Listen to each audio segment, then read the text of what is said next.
Hello everyone, welcome to Sheng Teach. I'm Meng Sheng. Does your PC feel slower and more sluggish after every Windows update? If you want to stop Windows from automatically updating, Windows Update Blocker gives you a simple way to do it. Alright, let's get into it.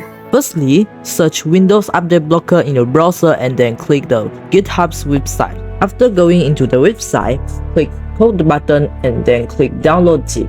After download the zip file, right-click, click Extract All, click Extract, and then open the folder. Click WUBX64 to open the Windows Update Blocker. To stop Windows Update, select Disable Update, then click Apply Now. Windows Update is now blocked. If you ever want to enable it again, select Enable Service and click Apply Now. That's all for this video. Don't forget to like and subscribe to support the channel. Your support helps me continue creating more content. Thanks for watching and I will see you in the next time. Goodbye.